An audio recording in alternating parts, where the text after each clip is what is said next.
Good morning, students. I hope you all are ready for the class. So let us start the class. In the last video, we have seen about the forces that were working inside the earth. Okay, we have discussed about earthquake, volcanoes, landslides. Okay, now we will be discussing about exothermic forces, means the forces that are working outside the earth. We will be talking about weathering, erosional and depositional work, and this work is done by river water, wind, sea waves and glaciers. Okay, so in the first video only I told you the forces, exothermic forces and endothermic forces. They are the two types of forces working on the earth. Okay, the inside force means endogenetic force. They make the landforms on the earth, and what does the exogenetic force do? They cut it off, erode it and deposit it to the other place and make the plain areas. Okay, formation is the work of endogenetic force and destruction is the work of exogenetic force.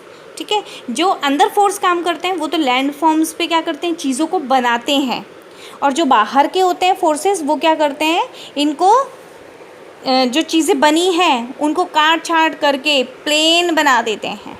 Clear? आप देखते हैं वो काम कैसे होता है. Landscapes is being continuously worn away by the two processes, weathering and erosion. Now see, weathering. सबसे पहले हम बात करते हैं वेदरिंग की. Weathering is a breaking up of the rocks on the earth surface. Of the rocks. Clear? ये एक rock है. वेदरिंग में क्या होता है, ये यहीं ब्रेक होती है अपनी जगह पर. पहले आप देखते हो कि छोटी सी क्या आती है, क्रैक आता है ना, छोटा सा क्रैक आता है, धीरे धीरे धीरे वो क्रैक बढ़ता चला जाता है. वो क्रैक क्या है, वो क्रैक क्यों आ रहा है, वो क्या हो रहा है, वेदरिंग प्रोसेस से हो रहा है.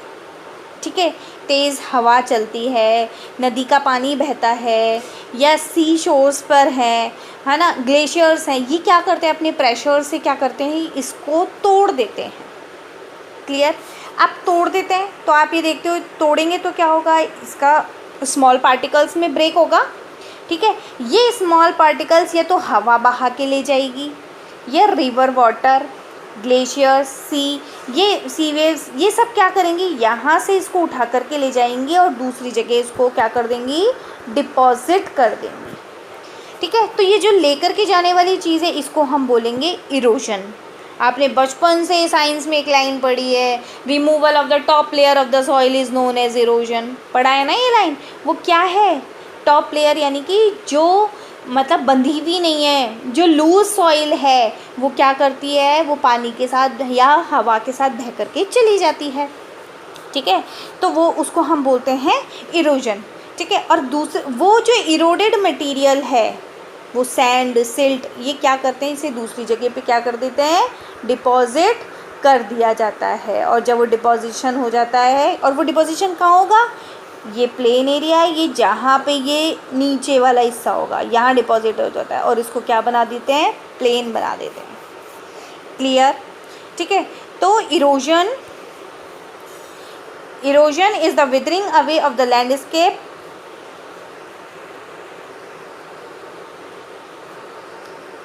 Landscape by different agents, water, wind, ice. The eroded material is carried away or transported by wind, water, etc. are eventually deposited. और फिर वो क्या होगा, पहले विदरिंग हुई, फिर इरोजन हुआ, और फिर उस मटेरियल का क्या हो जाएगा, डिपोजिशन हो जाएगा.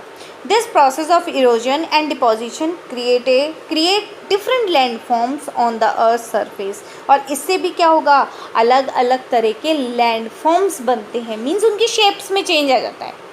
क्लियर? आप देखते हैं कैसे आता है शेप के अंदर change. Work of a river.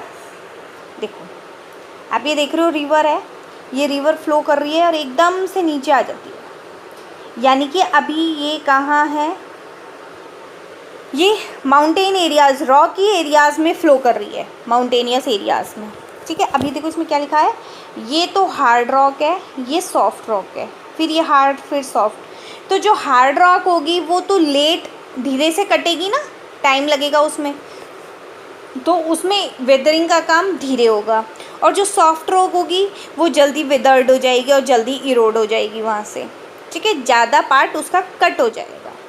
The running water in the river erodes the landscape when the river tumbles at steep angles over very hard rocks or down a steep valley side it forms a waterfall।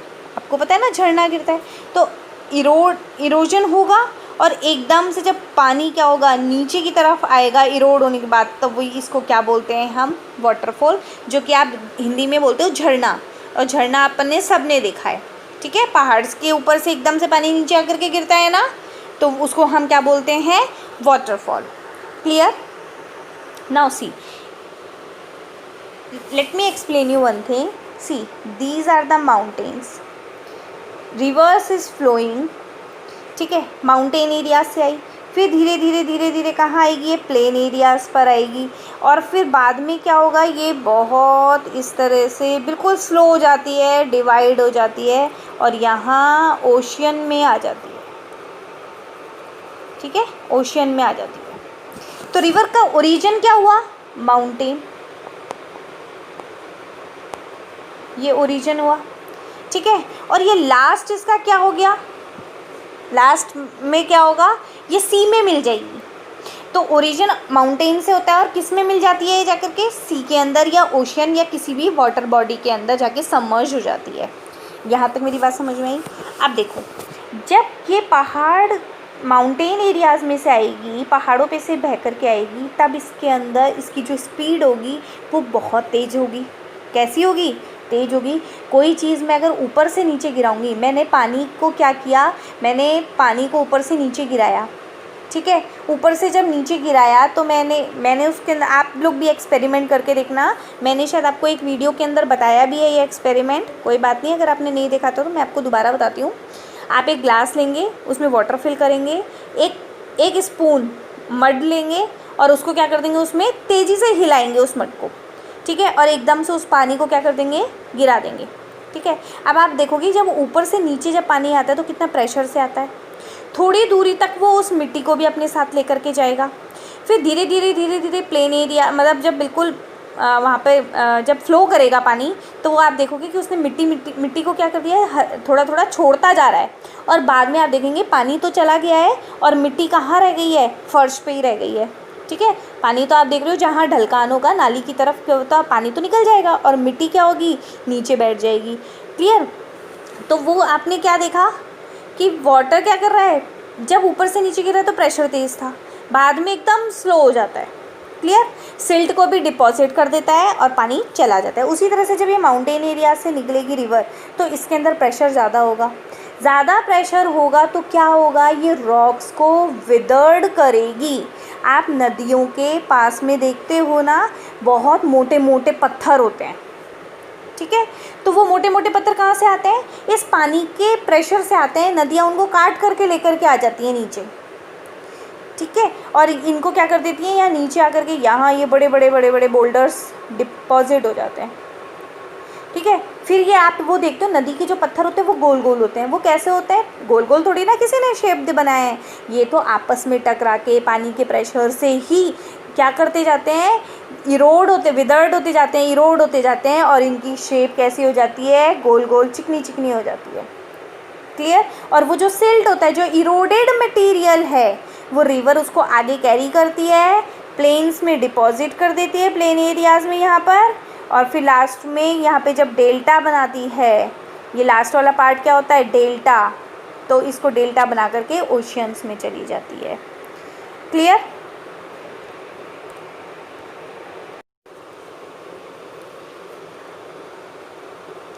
As the river enters the plains, it twists and turns, forming large bands known as meanders। ये देखो, ये plain areas है, इसमें क्या हो रहा है, नदी जैसे प्लेन एरियाज़ पे आती है इस तरह से फ्लो करना शुरू कर देती है। क्लियर। इसे हम बोलते हैं meanders। क्या बोलते हैं, meanders। Due to continuous erosion and deposition along the side of the meanders, the end of the meander loop come closer and closer in due course of time the meanders loop cut off from the river and forms a cut off lake. This is known as Oxbow Lake. Now see, ये river इस तरह से बह रही है, ठीक है. अब क्या होगा, यहाँ पे डिपोजिशन हो जाएगा. यहाँ पर क्या हुआ, सिल्ट का डिपोजिशन हो गया. अब सिल्ट का डिपोजिशन हो जाएगा तो धीरे धीरे धीरे धीरे धीरे क्या होगा, ये एरिया कट जाएगा और नदी क्या होगा, जो उसका मेन रास्ता है उसको बदल लेगी और वो दूसरे रास्ते से बहना शुरू कर देती है और ये इस तरह से अलग से एक पार्ट रह जाता है. ये दिख रहे हो आप, इसे हम बोलते हैं ऑक्सबो लेक. क्या बोलते हैं इसे, ऑक्सबो लेक. ये पार्ट क्या हो गया, यहाँ पर ये सिल्ट डिपॉजिट हो गया दोनों साइड में और ये कट जाता है, ये एरिया मेन रिवर से लेक बन जाती है क्योंकि अभी भी इसमें पानी है. इसे हम बोलते हैं ऑक्सबो लेक और ये जो चीज़ थी इसको हम बोलते हैं meanders. At times the river overflows its bank.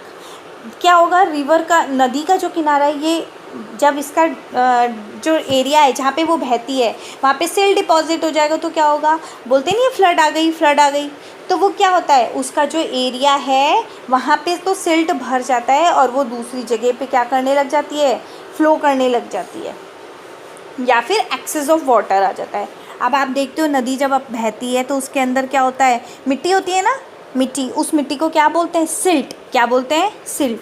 अब नदी क्या करेगी, वो डिपॉजिट कर देगी, इस जिधर एरियाज़ में बहेगी वहाँ पर उसको डिपॉजिशन करती जाएगी. Clear. At the times the river overflows its bank, this lead to the flooding of the neighboring areas. As it floods, it deposits layers of fine soil. और सॉइल कैसी होगी, वो एकदम फर्टाइल सॉइल होती है. And other minerals called sediments, उसमें minerals भी बहुत होते हैं और उसको क्या बोला जाता है, उस टाइप की सॉइल को क्या बोला जाता है, सेडिमेंट्स. अलॉन्ग इट्स बैंक, उसके किनारे में, this leads to the formation of a flood plains. और इन्हीं को ही जब नदी के अंदर फ्लड आती है और जो मिट्टी का डिपोजिशन हो जाता है और वो जो एरिया बनता है डिपोजिशन के बाद उसे बोला जाता है flood plains. The raised banks call levees, जो बैंक होते हैं, जो किनारे हैं, उनको क्या बोला जाएगा, levees. As the river approaches the sea, the spread of the flowing water decreases. ठीक है, जैसे क्या होगा, सी की तरफ नदी बहती जाती है, उसका जो वाटर है उसमें क्या आती जाती है, कमी आती जाती है. The river begins to break up into the number of streams. और रिवर क्या होती है, ये जो मेन रिवर है, ये मेन रिवर क्या है, ये बहती हुई बहुत सारी स्ट्रीम्स में डिवाइड हो जाती है और इसे बोलते हैं डिस्ट्रीब्यूटरी. बहुत सारी स्ट्रीम्स में डिस्ट्रीब्यूट हो गई ना, तो उसी को ही हम बोलते हैं distributaries. The river becomes slow that it begins to deposit its load. और उसके साथ जितना भी लोड है, लोड का मतलब सिल्ट, वो सैंड जो अपने साथ कैरी करी थी वो सारा क्या करेगी, वहीं डिपॉजिट कर देती है. और क्या करेगी, each distributary forms its own mouth.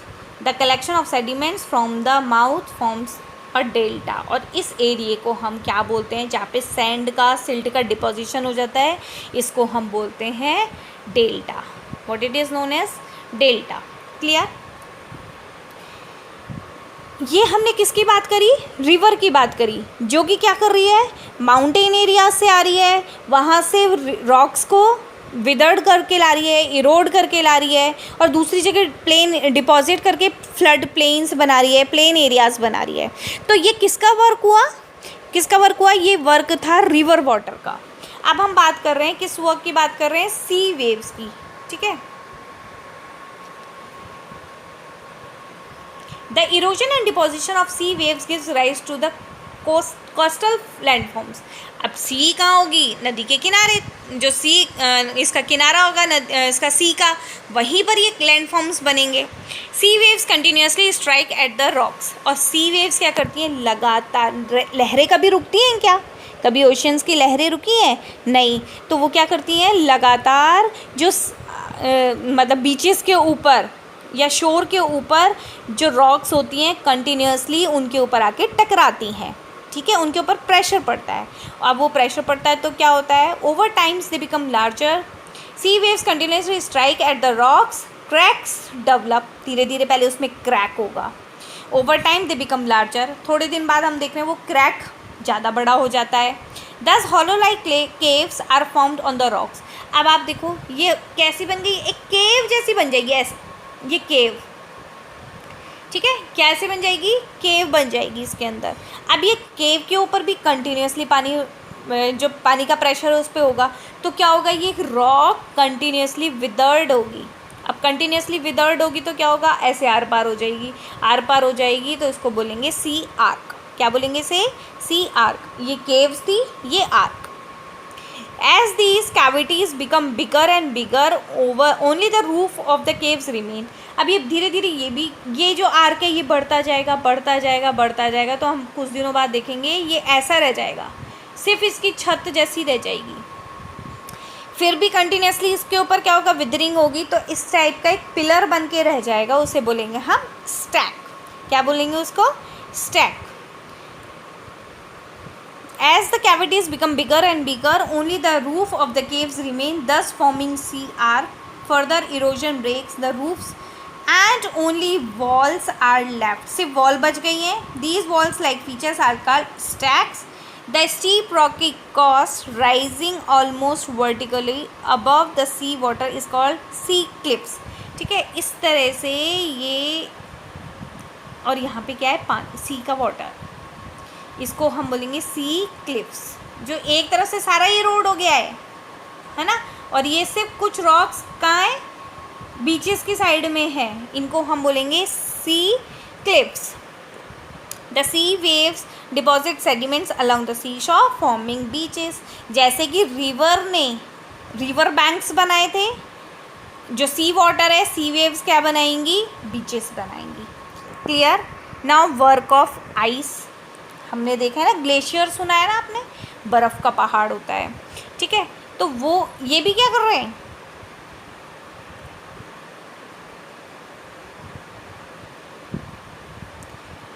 Work of ice भी क्या है, इसका भी यही वर्क है।